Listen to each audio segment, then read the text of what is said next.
내 이름은 이주인 시교. 선생님, 고다이 씨가 오셨어요. 타인의 생명을 짓밟는 어린에게 극한의 고통을 주는 고문 소믈리에다. 이날 나는 정보상 고다이에게 불려갔다. 이 친구가 당신에게 할 말이 있다고 해서. 이번이 그곳에 있었던 것은 피에 젖은 고등학생 정도의 소년이었다. 소년이 피칠갑이 된 이유는 바로 알 수 있었다. 아니, 어쩌다가 소년의 아랫니 모두 빠져 있었던 것이다. 보다시피 상태가 심각하지만 이 친구가 병원에 가길 거부하는 바람에. 왜지? 몰라. 움직이지도 못하면서 당신을 만나 얘기하겠다고 고집을 부리더군. 그래서 어쩔 수 없이 이리로 부른 거야. 이 집념, 부상과 관련이 있는가 본데. 괜찮으시다면 사정을 들려주시겠습니까? 그러자 의뢰인의 두 눈에 증오가 깃들었다. 이는 스스로 뽑았어요. 인간을 잡아먹는 마녀로부터 도망치기 위해서. 의뢰인은 피를 한번 내뱉고는 부정확한 발음으로 사정을 설명하기 시작했다. 소년의 이름은 미즈타. 그는 아동보호시설에서 자랐다고 한다. 연습 다녀오겠습니다. 그래, 잘 다녀와라. 의뢰인은 7살의 나이에 양친을 불의의 사고로 잃었다. 아빠, 일어나! 친척은 의뢰인을 거두어들이지 않았고 결국 시설로 보내지게 되었다. 하지만 힘든 상황 속에서도 의뢰인은 무너지지 않았고. 오케이! 노력을 거듭해 야구의 재능을 꽃피웠다. 고등학생이 되고부턴 본격적으로 프로 선수가 되기 위해 노력했고. 좋아, 1점 더 따자. 그 결과 야구부를 이끄는 원동력으로까지 성장했다. 그런데 어느 날 의뢰인에게 불행이 닥쳤다. 뺑소니다! 팔이... 학생, 괜찮아? 경기를 마치고 돌아가는 길에 차에 치고 만 것이다. 사고가 발생한 지 얼마 되지 않아 구급차가 도착했다. 맙소사, 바로 병원으로 데려가지 마. 내 팔이... 힘내, 학생! 뭐야? 누가 신고했나? 구급차는 소년을 태우고 병원으로 향했다.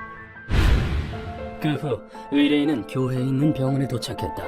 오른쪽 팔꿈치의 관절이 부러졌네요. 팔꿈치가요? 안 되는데... 어쩌면 상처가 평생 갈 수도 있어요. 입원하시는 게 좋겠네요.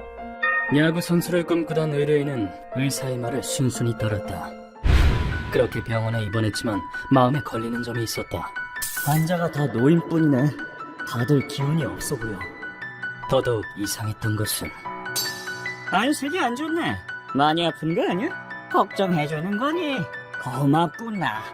누가 봐도 병원과는 관련 없어 보이는 인간이 드나들었던 것이다. 그 후 의뢰인은 뼈 위치를 조정하기 위한 수술을 받게 되었고 수술 시작합니다. 전신 마취로 깊게 잠들었다. 수술이 끝난 뒤 팔의 고통은 사라졌지만 이가 왜 이렇게 아프지? 어찌선지 아랫니에 극심한 고통이 느껴졌다. 신경이 쓰인 나머지 화장실로 가 거울 앞에 선 의뢰인은 원래 이런 색이 아니었는데? 아랫니 몇 개가 묘하게 새하얗다는 사실을 깨달았다. 거울을 본 후 병실로 돌아가는 길. 어린 학생이 오다니 참 별일이구만 그래. 네? 다리가 불편해 보이는 한 명의 노인이 의뢰인에게 말을 건넸다. 뼈가 부러진 모양이구나. 걱정 말거라. 학생은 젊으니까 금방 뼈가 붙을 거야. 시계마츠라는 이름의 노인은 무척 부침성이 좋았다. 시계마츠 씨는 의뢰인의 여러모로 신경 써주었다. 부모님이 병문안 안 오시니? 부모님은 어릴 적에 돌아가셨어요. 지금은 시설에서 살고 있고요. 그래, 힘들겠구나. 나도 부모님이 어릴 때 돌아가셔서 네 마음은 잘 안다. 그러셨군요. 못하면 날 할아버지로 여겨도 좋다. 전에 고독한 처지이지만 손주가 있었으면 했거든. 환경이 비슷해서일까 의뢰인은 시계마츠 씨가 남처럼 느껴지지 않았다. 그러던 어느 날 시설의 선생님이 문안을 와주었다. 자주 오지 못해서 미안하다. 자, 갈아입을 옷. 고맙습니다, 선생님. 그래, 오른팔은 좀 어떠니? 그게요, 팔은 좋아졌는데 치아 상태가 이상하지 뭐예요? 선생님에게 치아에 대한 이야기를 꺼내려던 바로 그 순간 돌연 아래턱에 맹렬한 고통이 엄습했다. 미스터, 왜 그래? 간호사 선생님! 너무나도 큰 고통에 의뢰인은 그 자리에서 의식을 잃었다. 그 후 의뢰인은 밤이 되어서야 의식을 되찾았다. 뭐였지? 아까 선생님은 돌아간 뒤였고 병실에는 아무도 없었다.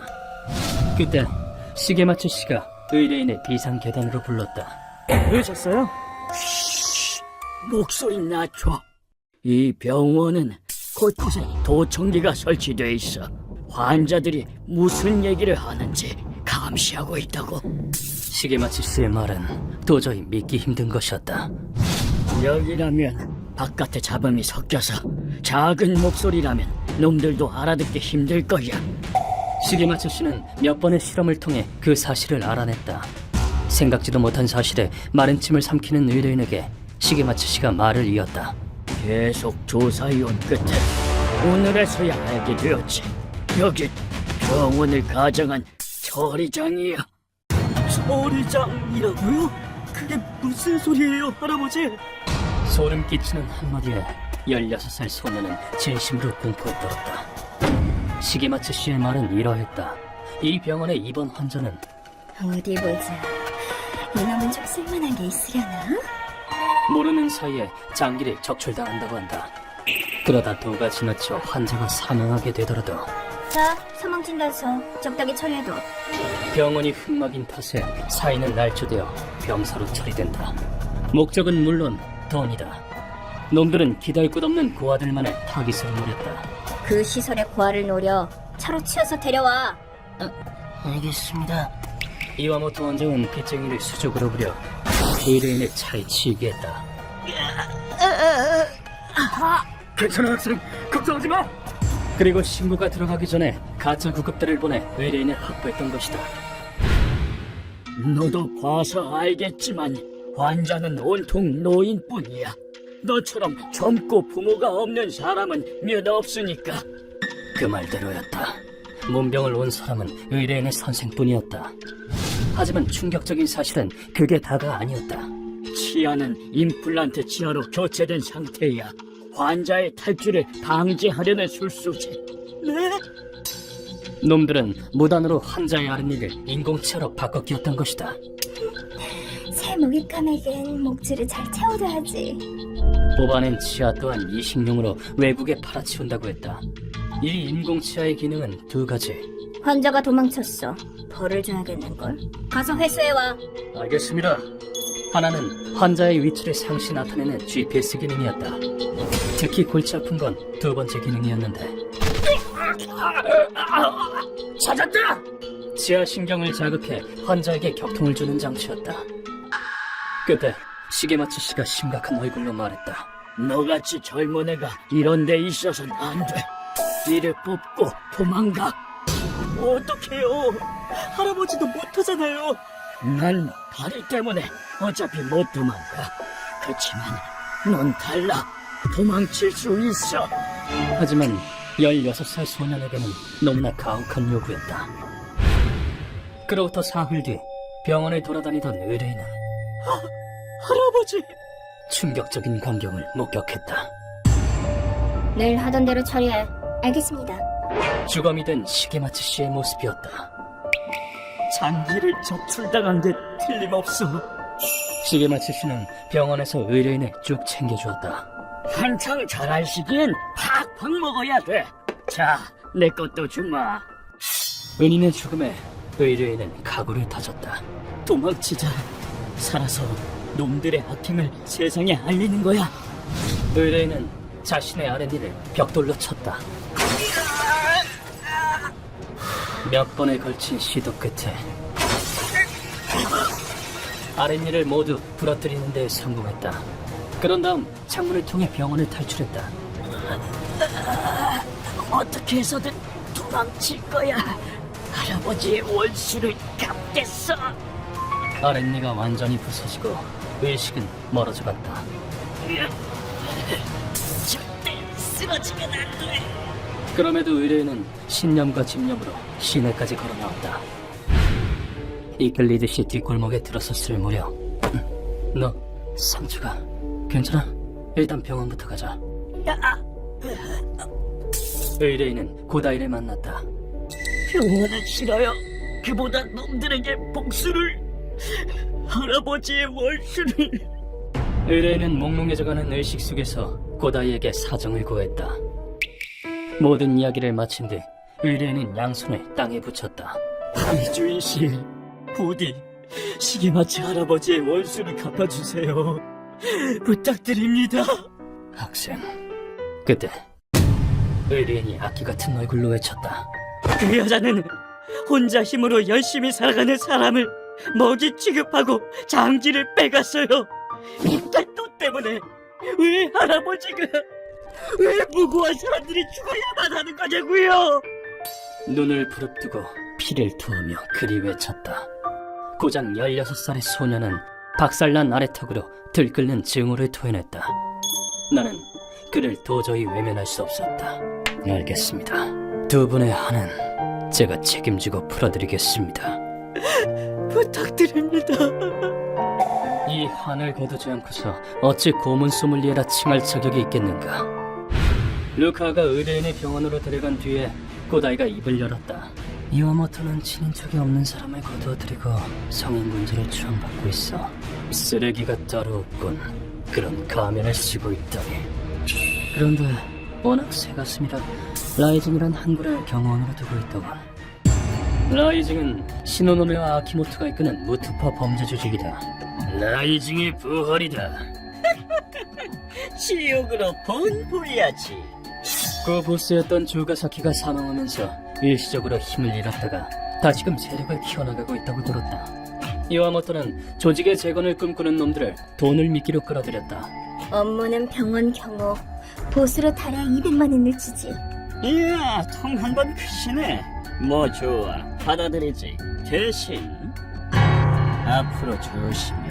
한 번만 더 나한테 삿대질하면 가만 안 둘 테니까. 알겠어. 명심하지. 쓰레기 범죄자 주제에 건방지게. 우린 영업이 막 끝난 이와모토 병원의 모습을 드러냈다. 여기가 그 악덕 병원이군요. 그래, 지영민과 환자를 속인 악의 소굴이지.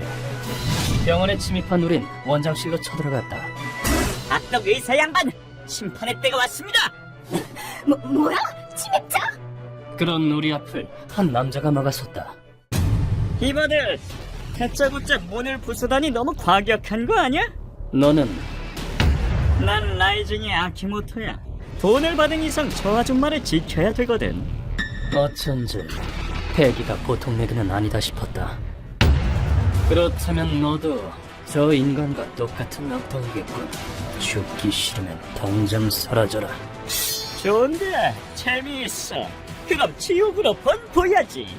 그나저나 이 아저씨 실력이 상당한 것 같은데. 아키모토가 칼을 꺼내 들었다. 선생님, 칼 쓰시겠어요? 아니, 이거면 충분해. 나는 방 안에 놓인 목각 인형을 손에 들었다. 그것을 보자마자 목각 인형으로 사람을 죽일 수 있을 것 같아. 아키모토가 내게 달려들었다. 죽어라! 상당히 빠르군. 과연 대조직을 부활시키려는 자답게 스피드가 대단했다. 이거 오싹오싹한 걸. 놈은 내 공격을 아슬아슬하게 회피했다. 반응이 아주 빠른 남자고 집중력을 극한까지 끌어올리는 능력이 탁월해. 얼마 전부터 모든 공격이 슬로우 모션처럼 보이기 시작하더라고. 방금 그 공격도 느리게 보였고 말이야. 이 말도 극도의 집중력이 나온 자신감에서 비롯된 것이리라. 놈의 공격은 위에 집중되어 있다. 대단한 걸! 내 칼을 귀신같이 피하다니! 이런 사람은 당신이 처음이야! 확실히 우쭐해질 만큼의 실력은 있고, 이 다음에 올 공격은 아마 발이겠지. 이제 위쪽으로는 시선이 안 가겠지? 놈이 발을 내리찍은 자리에 구멍이 뚫렸다. 이걸 피해? 웬만한 놈은 이걸로 다리가 작살나기 마련인데. 뒤꿈치에 금속이라도 넣어둔 것인가. 뛰는 놈 위에 나는 놈 있다는 말도 있지. 소용없어! 나한테 그런 공격이 통할 리가! 놈은 아까보다 여유롭게 공격을 피했다. 그러자 또다시 발공격이 날아왔다. 이번에야말로 발등을 아작내주지! 좋은 타입니다. 하지만 이런 강제가 과연 똑같은 수법을 2번 사용할까? 답은 노다. 정답은 앞발차기였습니다! 놈은 발차기의 궤도를 바꾸었다. 하지만 나를 앞지르기엔 부족하다. 술차기 영호수라군. 그 정도는 예상했다. 아니! 나는 몸을 들었대 발차기를 피함과 동시에 오른손으로 놈의 발을 붙잡았다. 앞발차기를 파괴하는 법. 방어와 동시에 상대의 발을 돌려 자세를 흐트렸다. 놈은 몸을 돌려 내게 등을 보였다. 이것도 한번 피해보시지! 빌어먹을! 하지만 놈의 한계는 여기까지다. 암만 움직임이 느리게 보여도 이 자세는 피할 길이 없어! 그 잘난 동체 시력이라면 주먹 정도는 볼 수 있겠다만 날려버려주지.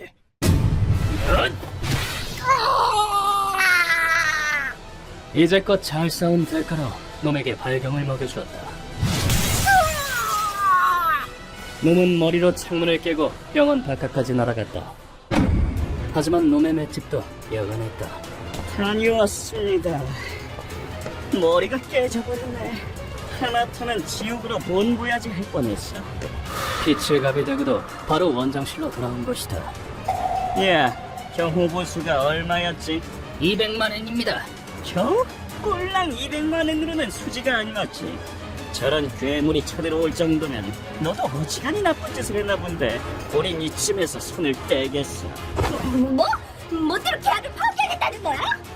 상황을 보아하니 라이징은 뒷사정도 모르고 돈 때문에 이곳에 고용된 듯했다. 아키모토가 떠난 순간 자, 심판의 때가 왔어요. 무지하게 아플 테니까 각오하세요. 루카가 아키모토의 신병을 확보했다. 떠날 때의 아키모토는 내게 이렇게 말했다. 당신, 곰곰이 생각해보니 누군지 알겠네. 앞당 잡는 고문 소믈리에 맞지? 그렇다. 용무가 없다면 썩 꺼져라. 무서워라. 그래도 만족스러운 시간이었어. 덕분에 더 강해졌으니까. 내 눈빛에도 겁먹지 않다니 아키모토 슈 제법 기계 있는 남자다. 그 후 우린 이와모토의 신병을 고문실로 옮겼다. 그만 퍼질러 자고 일어나시지. 좋은 아침이다. 인생 마지막 수면은 실컷 즐겼나 몰라. 관자놀이에 루카의 주먹이 꽂힌 이와모토가 눈을 떴다. 정신을 차린 이와모토는 이쪽을 향해 삿대질하며 소리 질러댔다. 여자 얼굴을 때려? 이것은 야만인들 아니야? 가정교육을 어떻게 받은 거야, 쓰레기들아! 인간으로서 최악인 네가 할 말은 아닐 텐데. 날 삿대질한 죄로 손톱을 벤치로 벗겼다. 늘 그러했듯 나는 질문을 던졌다. 너는 자선 사업을 가정해 무연고자들의 몸에 칼을 대고 그들의 장기를 적출해 팔았다. 그를 통해 거액의 부를 쌓고 피해자의 시신은 쓰레기처럼 처리했지. 그들에게 죄스럽지도 않나?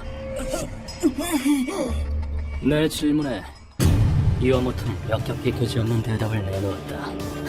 사회로부터 버림받은 쓰레기를 돈으로 바꾼 게 뭐가 잘못인데?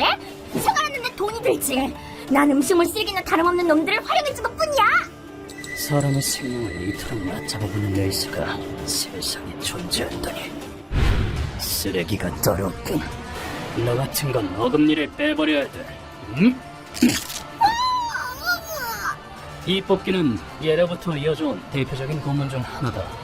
그 다음 전동드릴을 손에 쥔 나는 가만히 있어. 본 게임은 지금부터니까. 이와모토의 입 안에 차례차례 구멍을 뚫어나갔다. 이어서 전극을 붙인 노술 없더냐.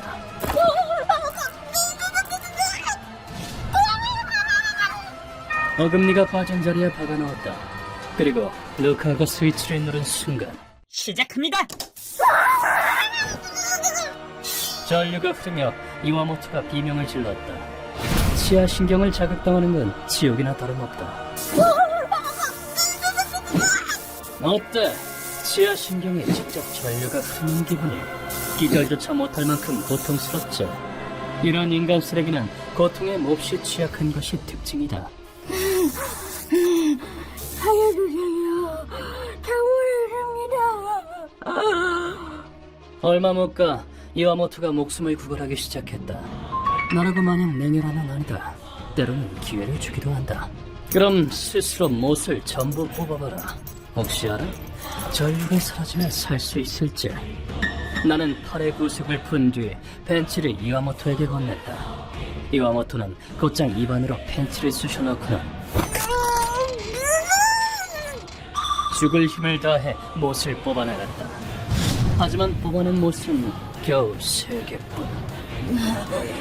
더는 못하겠어. 아빠, 살려줘.